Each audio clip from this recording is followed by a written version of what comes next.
सकट चौथ का व्रत माघ मास के कृष्ण पक्ष की चतुर्थी तिथि को मनाया जाता है। तिलकुट चौथ का व्रत भगवान लंबोदर यानी कि गणेश जी को समर्पित है, जिसका अर्थ है दुखों को हरने वाला।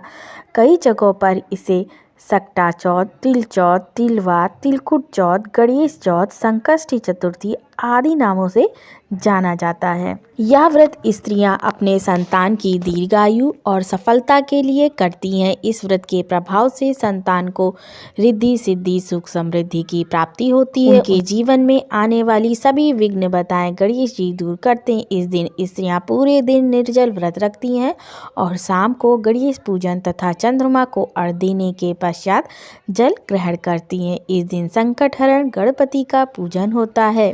तो आइए जानते हैं साल 2025 में तिलवा तिल चौथ, जिसे सकट चौथ कहते हैं, यह व्रत कब किया जाएगा, चंद्रोदय का समय कब रहेगा। साल 2025 में तिलवा व्रत 17 जनवरी 2025 को किया जाएगा। इस दिन चंद्रोदय रहेगा रात्रि 8:55 पर। चतुर्थी तिथि का प्रारंभ 17 जनवरी 2025 को सुबह 4:06 पे हो रहा है और चतुर्थी तिथि की समाप्ति होगी 18 जनवरी 2025 को सुबह 5:30 पर। व्रत की विधि जान लेते हैं। इस दिन व्रती महिलाएं सुबह स्नान के पश्चात निर्जल व्रत रखती हैं। चंद्र दर्शन के बाद उपवास को तोड़ सकते हैं। कई स्थानों पर महिलाएं इस दिन कुछ भी नहीं खाती। वहीं कुछ स्थानों पर महिलाएं व्रत तोड़ने के बाद खिचड़ी, मूंगफली और फलाहार करती हैं। इस दिन शकरकंद और तिल खाने का सबसे अधिक महत्व होता है। भगवान गणेश की पूजा सकट चौथ को की जाती है। पुत्रवती स्त्रियां पुत्र की सुख समृद्धि के लिए व्रत रखती हैं। इस दिन निर्जल व्रत किया जाता है। सूर्यास्त से पहले गणेश संकष्टी चतुर्थी व्रत की कथा पूजा होती है। इस दिन तिल का प्रसाद खाना चाहिए। दूर्वा, समी, बेलपत्र, गुड़ में बने तिल के लड्डू चढ़ाने चाहिए। पूजा विधि: सबसे पहले सूर्योदय से पूर्व उठकर नित्य क्रम से निवृत्त होकर स्नान करें, स्वच्छ वस्त्र पहने, फिर व्रत का संकल्प लें। इसके बाद गणेश जी की पूजा कर भगवान को भोग लगाकर कथा सुने। शाम को चंद्रमा को अर्घ्य देकर गणेश जी का व्रत संपन्न होता है। इस दिन कई जगह तिलकुट का पहाड़ बनाकर उसको भी काटे जाने की परंपरा है।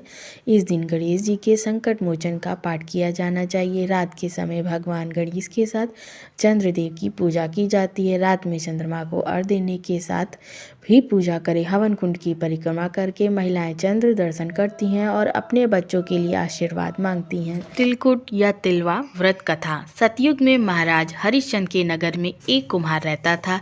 एक बार उसने बर्तन बनाकर आवा लगाया, पर आवा पका ही नहीं, बर्तन कच्चे रह गए। बार बार नुकसान होते देख उसने एक तांत्रिक से पूछा तो उसने कहा कि बच्चे की बलि से ही तुम्हारा काम बनेगा। तब उसने तपस्वी ऋषि शर्मा की मृत्यु से बेसहारा हुए उनके पुत्र को पकड़कर सकट चौथ के दिन आवा में डाल दिया। लेकिन बालक की विधवा माता ने उस दिन गणेश जी की पूजा की थी। तलाशने पर जब पुत्र नहीं मिला तो गणेश जी से प्रार्थना की। सवेरे कुम्हार ने देखा कि आवा पक गया, लेकिन बच्चा जीवित और सुरक्षित था।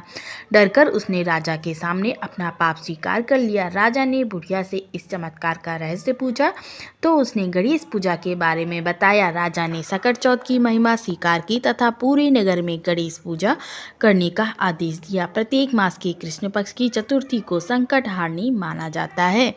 जय श्री गणेश।